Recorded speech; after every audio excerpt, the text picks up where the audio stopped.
दहीसर विधानसभा क्षेत्र की विधायक मनीषा चौधरी ने महाराष्ट्र विधानसभा में काजल सिंह एवं यूनिस अंसारी से जुड़े एक मामले को उठाया। उन्होंने इसे गंभीर विषय बताते हुए सदन में इस प्रकरण की निष्पक्ष और गहन जांच की मांग की। विधायक मनीषा चौधरी ने कहा कि महिलाओं की सुरक्षा और सम्मान सर्वोच्च प्राथमिकता होनी चाहिए तथा ऐसे मामलों में किसी भी प्रकार की लापरवाही स्वीकार नहीं है। उन्होंने सरकार से अपील की कि मामले की पूरी सच्चाई सामने लाई जाए और पीड़ित परिवार को न्याय सुनिश्चित किया जाए। उन्होंने यह भी कहा कि दोषियों के विरुद्ध कड़ी से कड़ी कार्रवाई की जानी चाहिए ताकि भविष्य में इस प्रकार की घटनाओं की पुनरावृत्ति न हो। फिलहाल ये मामला राजनीतिक और सामाजिक स्तर पर चर्चा का विषय बना हुआ है। अध्यक्ष महोदय, माझ्या मतदारसंघातील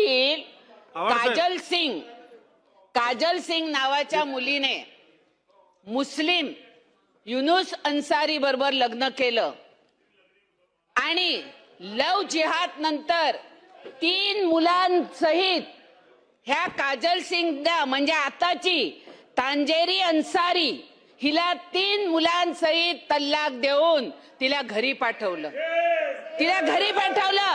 अध्यक्ष महोदय, एवढंच नाही, त्या मुलीकडे राहिला आता घर नाहीये, त्या मुलीला आता रेशन कार्ड नाहीये, त्या मुलीचा शिक्षण करण्यासाठी तिच्याकडे त्यांचं आता आधार कार्ड सुद्धा नाहीये।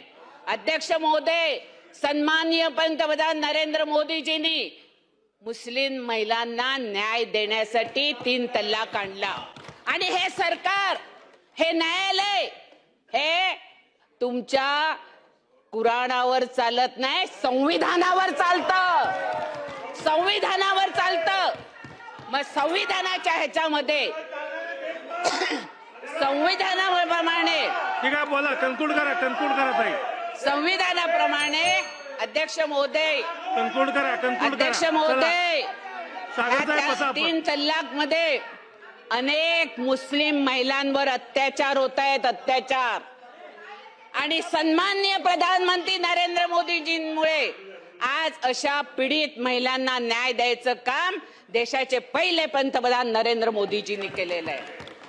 अध्यक्ष महोदय, त्या 2 मुस्लिम मुली नाशिक जिल्ह्यातील शबाना शबुद्दीन खान व मिनाज अशरफ मलिक ह्या 2 मुलींनी तक्रारी केलेल्या आहेत। ह्या तक्रारीचा त्यांचा निष्कर्ष असा आहे की त्यांना अजून न्याय मिळालेला नाही।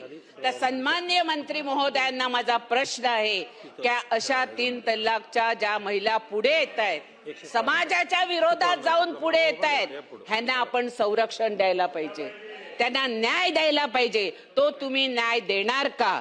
आणि माझा महत्त्वाचा प्रश्न आहे, राज्यात 2019 पासून तिहेरी तलाकच्या संदर्भातील किती तक्रारी हे गुन्हे दाखल करण्यात आल्यात आणि त्यामध्ये किती महिलांना आपण न्याय दिला ह्याची मला माहिती द्यावी। धन्यवाद। चला, मंत्री महोदय, लास्ट अध्यक्ष महोदय, सन्माननीय सदस्य, उत्तर तर घेऊ द्या का? जो प्रश्न इथे विचारला आहे, एकंदरीत ही लक्षवेधी ज्यावेळेस या सभागृहामध्ये सन्माननीय सदस्य फरांद यांनी इथे मांडली, त्यावेळेस ज्या महिलांवरती तलाकाच्या बाबतीमध्ये जे काही अन्याय झाले त्याचीच उदाहरणं आता सन्माननीय सदस्य मनीषा यांनी इथे दिलेली आहेत।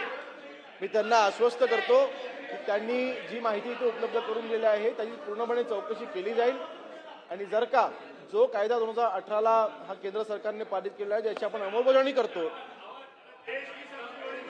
अंमलबजावणी करतो तर अध्यक्ष महोदय त्याची संपूर्ण माहिती घेऊन त्याची आम्ही चौकशी करू आणि त्या सदर महिलांना 100% न्याय मिळवून द्यायचं काम आपलं सरकार करेल।